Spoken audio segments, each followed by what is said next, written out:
This video is brought to you by Squarespace. I'm on my way now. I'm on my way now.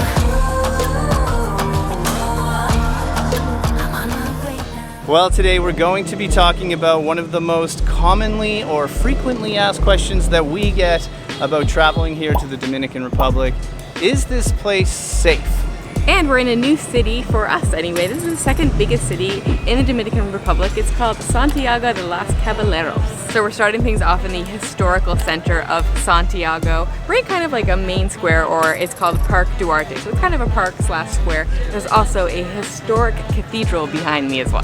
So it turns out that this place is actually closed today. There's a big old fence up and we were a little bit bummed about that. Yeah, I know, we were thinking maybe we would go in, but it's closed. There's some construction around. I don't know if it's one of those things that is just open on weekends or if it happens to be closed for a particular purpose, not really sure, but do have a few little facts for you. It's called St. James the Apostle Cathedral. The original building was actually destroyed by an earthquake in 1842, and I think this version opened in 1895. So to be completely honest, I don't believe this city gets a lot of tourists. We're definitely getting some looks, especially with this this big camera. But one guy came over right away, all smiles, and told us in Spanish and a little bit of broken English that the cathedral actually opens up at 5 o'clock today. I missed that part. Oh, okay. Yeah, so super nice, so very friendly and welcoming already. Yeah, very, very nice. And they're probably just not used to seeing that many foreign tourists. I bet you a lot of tourists from within the Dominican Republic probably come to the city. And I think it's also a great place to come if you're like living here and you need to get stuff. Like, they have everything in the city. It's a massive city. Well, it's really pretty here, that's for sure. And the thing is, we've been saying just even on the taxi ride, like, this city is surprising us so far, and we just got here. Yeah, we've heard very, very mixed things. We feel like when we talk to expats that have visited the city, they say it's not really that interesting. But when you talk to Dominicans, they're actually really, they highly, highly recommend Santiago. They've told us really good things about it. So we were like, is it gonna be good? Is it gonna be interesting? But so far, we're really enjoying it. There's definitely some cool trees in this park. Like, check out this one. Does anyone know what type of tree that is? First of all, the sheer width of this thing, this doesn't even make sense to me. This looks like it's about 20 feet around. Yeah, it must be really old, right? Considering how wide it is on the bottom. Yeah, there's no signs or anything, so if anyone knows what this massive tree is, please do let us know, because we don't come across that too often. So in total in our lives, we've probably spent close to a year in different increments here in the Dominican Republic, and I can honestly say that nothing bad crime-wise has ever once happened to us. Knock on wood. But yeah. So far, we've had such good luck, and it's funny because you hear like people warning you about it, or like people leave comments on our videos saying it's so unsafe there's so much crime, you have to be really careful. There's travel warnings from Canada, but I don't know. So here's the thing, guys. We have a lot of experience to back this up. We didn't just come down here once to Punta Cana. Like, heck, we are in Santiago in the DR right now. Not a lot of people come here. We've been all over the country. We've rented cars. Our Spanish is like poquito. It's not very good, but we're able to get by. The Dominican Republic has some of the absolute friendliest people we have ever met. Everyone is always very helpful, and we just love it for that. Yeah, but throughout the course of the video, we'll talk about some various aspects of what you might expect while you're here. Maybe what some crime might be, or like driving. Well, we're definitely going to talk about that. Yeah, driving's a big one. That's the big one. So because we did have a hard time finding out information about this city, and because people kept telling us mixed things, we weren't sure what to expect here in the historical center. Of course, we've been to the old part of Santo Domingo, which is absolutely beautiful. Puerto Plata has a really nice area as well, and we were like, is it going to have this as well? I'd say there's some nice buildings, but it's a bit of a mix. Definitely not as pretty as the other ones, but worth visiting. But there's some cool places behind me. So as far as safety goes in any place, not just the Dominican Republic, just a couple like tips, at least things that we follow. Obviously, just like look at your surroundings, monitor your surroundings. We have the big camera out today and we weren't sure at first, but then when we started to look around, there's lots of like business people around here in the park. We're also seeing some other tourists, so because of that we feel extra safe while we're here.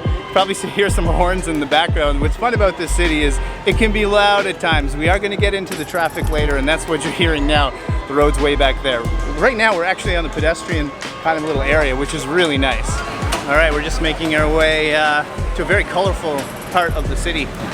So you got a lot of vendors behind us here, and yeah, I mean, it is pretty local. Definitely no tourists around, but the buildings are really pretty. So one thing that I've noticed already, and probably because we're just not in a place that is used to getting that many tourists, In other places, when you walk down these areas, you get I don't know if hassle's the right word, but you know, they try to like haggle, they try to like get you in or sell you something or give you a tour, that kind of thing. Here, no one's even attempting to sell us anything. No, I think really they're more shocked we're even here. Probably. All right, we'll see if we can cross the road okay. Lots of traffic. We got some law enforcement as well. Well, honestly, the sidewalks here are really, really tight. Look, fruit stands here. There's really people every way you look. I'm trying to navigate through everybody. But yeah, this is a really vibrant and bustling city so far. Before we keep exploring the city, we just wanted to say a huge thanks to Squarespace for being a sponsor once again. Of course, you guys know by now that we exclusively use Squarespace to build our clients' websites, but it's also super easy to build your very own website using Squarespace. Squarespace is the all-in-one platform that helps you stand out and succeed online. They make it very simple to get started. They have dozens of templates to choose from that can easily be customized. Rest assured, if you run into any issues or need any help along the way, Squarespace offers email support 24 hours a day, 7 days a week, as well as live chat support. But if you need even more support than that, you can hire an expert. Like us. Stand out online with the help of an experienced designer or developer. Get matched with an expert or browse the directory. Are you ready to build your own website? Head to squarespace.com for a free trial, and when you're ready to launch, head to squarespace.com/delightfultravelers for 10% off your first purchase of a domain or website. And of course, a huge thank you to Squarespace for sponsoring this video and supporting creators like us. So once you get out of that main part of the historical center, it definitely gets a little bit quieter, not as many people, and oddly enough, the sidewalks are a little wider here. Yeah, check this out. There's also like every brand that us North Americans are used to. You got Pizza Hut, KFC's in the background. McDonald's is back there, so you will not go, I'm gonna say, you will not go hungry, but don't eat at a fast food restaurant. We're gonna go try to find somewhere a little bit cooler to eat at. But hold on, we don't have a McDonald's in Cabarete. We don't. Should we go back? Another safety item to bring up is dogs. So, it's loud around here. There are a lot of stray dogs in general, I guess, in the DR that are off leash, more so in the beach area, but we do know a few people that got bit, huh? Yeah, it's something you do have to be aware of, especially if you're walking like on an empty beach or something like that, and there's not many people around and a dog might come at you. It doesn't happen, it's never happened to us, but we have heard of it happening to other people, so just be aware of the dogs. Yeah. Honestly, most of the dogs, especially at the beach, are super friendly. I just love, back off the topic of dogs, I love how like loud this is here. Look at all the different kinds of food. Like, what is that? Wow, look at this. It looks like, that looks like mango. Mango, and that looks like some sort of pork, I would say, pork rinds or something like that. I don't think this guy over here is gonna give us any trouble. No, this guy is fine. He almost looks happy that we're here. We just came over to a food truck park here, and we walked in this really cool looking space. I think it just opened and we're getting menus already. Yeah, we weren't sure it was going to be open. I think it's one of those places that in the evening is probably the place or the time to be here, but there's a few places open at the moment. We're maybe the only people here. we now have like 4 menus. They keep bringing food over here. This one's like a burger place. Burger, yeah. I don't know, this is going to be hard to decide. I know, how do you pick? So one thing that we've heard from a lot of Dominicans when we talk about Santiago or we ask about it is they tell us the food here is incredible. And when they talk about that, they seem to be talking not just about Dominican local food, but that there's so much international food. Like you can literally get everything in this city, which is great because we've been living in kind of a small town. They do have a lot of stuff there, but definitely not everything. Here, I think this food truck park is a great example of the different types of food you can get here. There's like 12 different menus, they told us, and it's all different foods. We sat down and we got our Presidente Light, my favorite now. We started putting lime in it, and I actually find I like it a whole lot better with the lime. It just adds a little something to it. Yeah, we call it like a Dominican Corona style beer then, don't we? Yeah, it just makes it a little bit more fun and beachy. So while we wait for our food here, I thought I'd point out, right now you probably noticed it's very tranquilo. No one is here at the moment. It's because it just opened, and I asked the guy, the server, I said like this must get pretty busy at night, and he said so many people come at night. I think there's some dancing as well, really loud music. So that's why I'm sure some of you guys, especially Dominicans watching, are going to say like, come back at night. We wish we could. But if anyone's watching that maybe wants to have a lot of fun at night, come here. The first thing has arrived. This is an arepa. We've had these before in various places around the world. I think they're originally from Venezuela, but we also had them in Colombia, kind of the same region, I guess. It's made of sort of like, I don't know what to call it really, a tortilla, but like an outer shell made of corn, I believe. They had all sorts of different fillings, but our second dish that's gonna come soon has some meat in it. So we decided to just go with the cheese version. Look at that cheese in there, that's crazy. Yeah, it looks like it's gonna be good. Yeah, I'm gonna put a little bit of sauce on there. Yeah, I wonder what that. White sauce. Yeah, it's like a white sauce. Ranch maybe? Or no, it smells garlicky. All right, So, more food. This looks good. Thank you. Wow, these just arrived while you're about to try this. wow, well let's try these first and then we'll get to those. Yeah, this is definitely delicious. Once in a while I find an arepa maybe a little bit too plain, but this sauce is super garlicky and adds like a nice little punch to it. But also the arepa itself, really, really crunchy, so you bite right into it. And see this right here, it's like the cheese is a little bit charred, so you get, I want to say burnt flavor, which sounds really bad, but it's a really nice flavor to it, so it adds a little bit something to it. This is delicious, way better than I would have thought. All right, let's try these baos out, pork baos. Now, before I do taste this, I have to say that one of the reasons we came to Santiago was to try all this delicious food. We can't get anything like this in Cabarete, and same with the arepa. I don't think we've come across one yet, so we're just stoked to be in the city and eat. We're gonna be back again too. There's no way this is gonna be the only time we're here. Look at this glorious thing. It's like a mini little taco, but it's a pork bao. I don't know if you guys have ever had this before. It's just oozing and overflowing with pork belly. And it's loud here, you can hear all the trucks, but let's just do it, shall we? Well, sweet baby, delicious bao. The pork is the first thing I noticed, and it is absolutely cooked to perfection. There's two kinds of sauces on here. I can't tell you exactly what those are, but they blend so nicely. There's actually some peppers as well. There's bean sprouts on the top.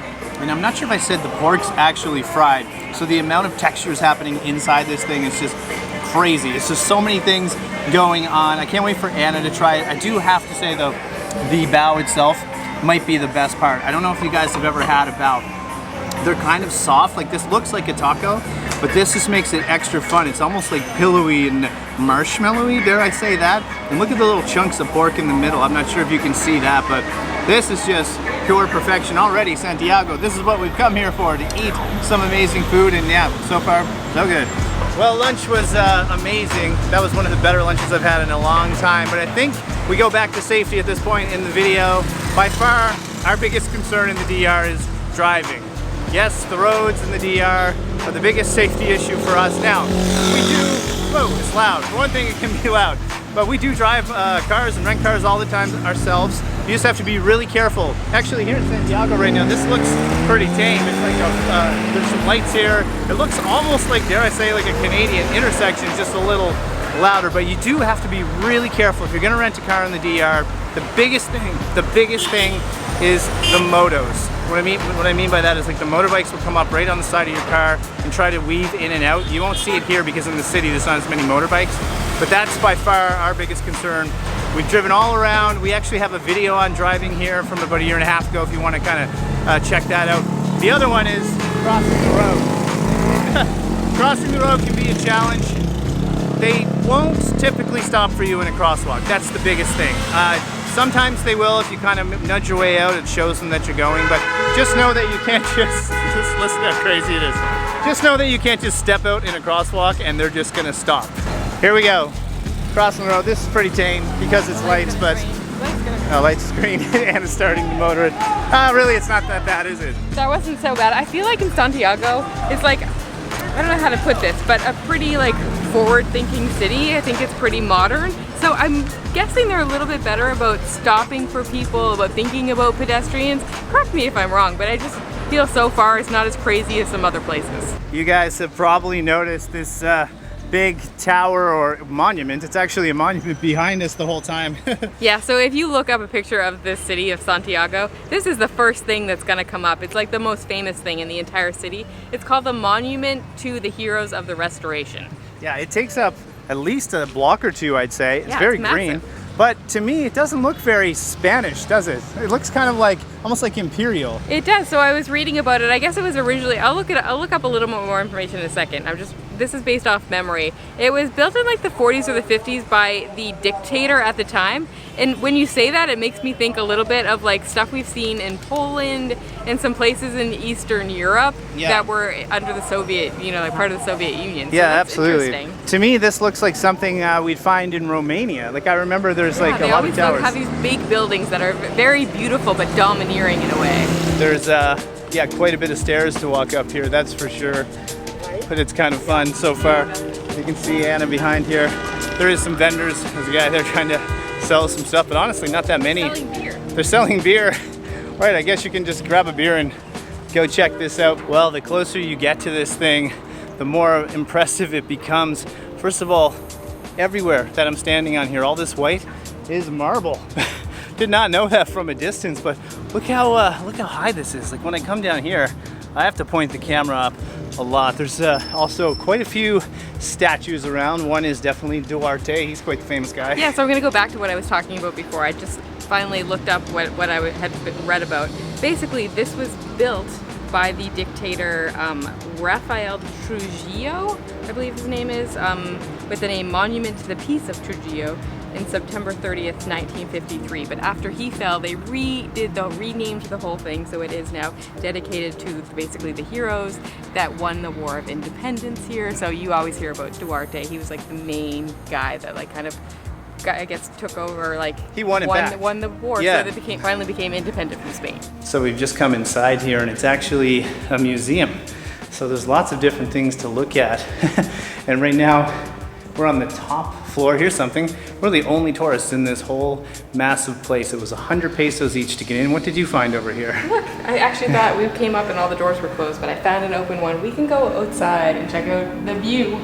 All right. Well, this was worth the 100 pesos, Yeah, huh? $2 per person. Even if you weren't going to go see all the museum parts of it, it's worth it for the view. Yeah, right now I think we are, so this way is east.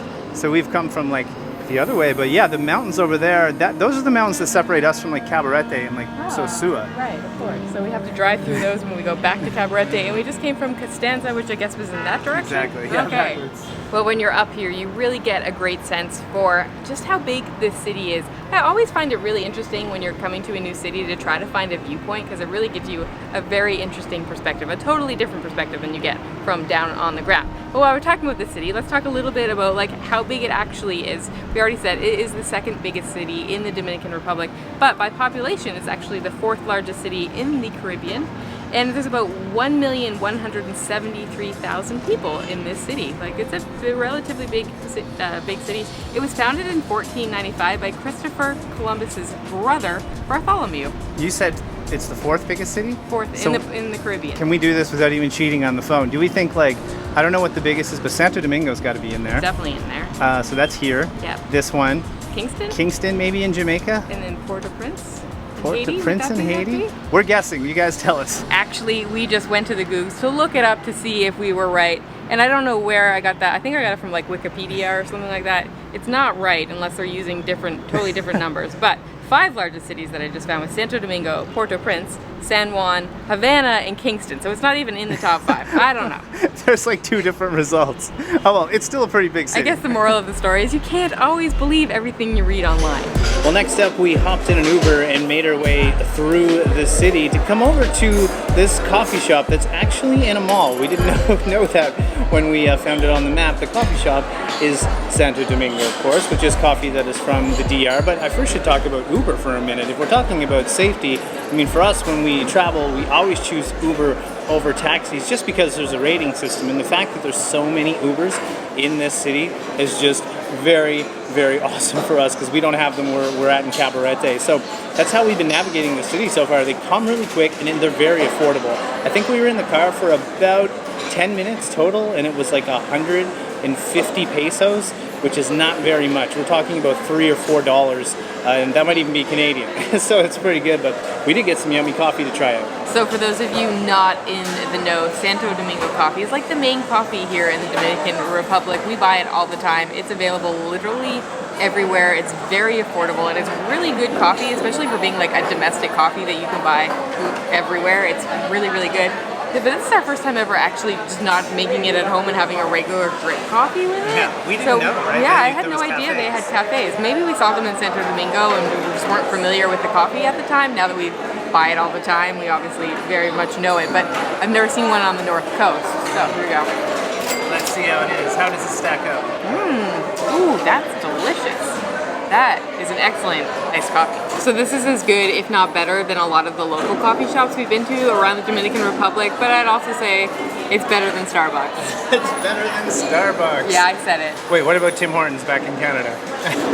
We're not Tim Hortons fans, so it's a million times better than that. Sorry, people. Sorry. People get mad at us when we say that sometimes. You can't be mad at us for saying it's better than Tim Hortons and You've Starbucks. had messages before when we say mean things about Tim Hortons. We're now back at the apartment we're renting, and we thought we'd give you guys a tour for what we're paying for this place. I'll tell you up front, it's $100 a night, but we have been splitting it with Chris and Carol. They're not in this video, they just left this morning, so it's $50 a couple, and it's a 2-bedroom place, and it's really bright, as you can tell. So right here we have like a living room section, and yeah, I just love how the light is. It's bright. I love this apartment. It must be a somewhat new building, probably within the last few years. It's really bright, really modern. I love all the windows. There's windows, even all these, I know these are like fake plants, but I still like it. Got a big old table, that's an office. That's been great. This is the kitchen. There is a washer and dryer in there, and there's a great big fridge over here. The kitchen actually has huge appliances, almost too big, because if I lived here, I think I'd have to put something here to work on, because there's no counter space, big sink, and a massive cooktop. Like, look at that. You could like It even make has a gourmet it has an meal. oven down there. Has an oven? Yeah. So it's meant to cook in. You just need a little bit of extra prep space, I think. Yeah, so here, I'll show you guys. There's a little half bathroom here, which does the trick. You can see me popping my head in. I'll walk you this way. We have one of the rooms. So we do have a nice queen size bed, TV behind me, and then yeah, nice, really nice bathroom, that's for sure. All the finishings are good. There is a walk-in closet there. So the second bedroom is way far away from the other one, but it's exactly the same, and it's got its own bathroom as well. But there's also a huge patio over here, like the biggest patio I've maybe ever seen. Yeah, for the size of the place. Check this out, you guys. We got 2 chairs there, and then if I turn, like a little sofa, and I haven't even walked this way yet. Let's see. I mean, it just keeps going and going and going. I know. Yeah, so the outdoor space on our patio is great, but believe it or not, there's something even better that we have access to. Just wait for it. We're gonna take you there now. All right, well, this is what we were talking about. We have a rooftop pool in this place. Can you believe it for that price? I know, it's amazing what you get here for the amount of money that you pay. It's amazing. Like, did you actually think in some, well, I'm gonna say random to you city in the Dominican Republic that you can get these amazing buildings? This really has, like, over in Thailand and some parts of Asia, this is kind of a thing. You get these rooftop pools It everywhere. reminds me a lot of that, because you get these super high-end condo buildings that are pretty affordable, like in Bangkok, places like that, Vietnam, and then you get these rooftop pools that have these views. They're great views, and then we have a few loungers over here. And now you'll be able to see kind of like the view off in the distance. I'm sure the camera won't do it justice, but yeah, we're looking at these incredible mountains. Great vantage point here of Santiago. So wrapping up our whole safety talk, just some advice, and this is advice that we would give to you going anywhere in the world, whether it be a place that you consider super safe or a place that you consider unsafe. You should follow the same rules, because honestly, anything can happen anywhere. So be careful where you're walking, do a little bit of research when you're going out, maybe don't walk late at night by yourself or in neighborhoods that you don't know, and just be careful of that.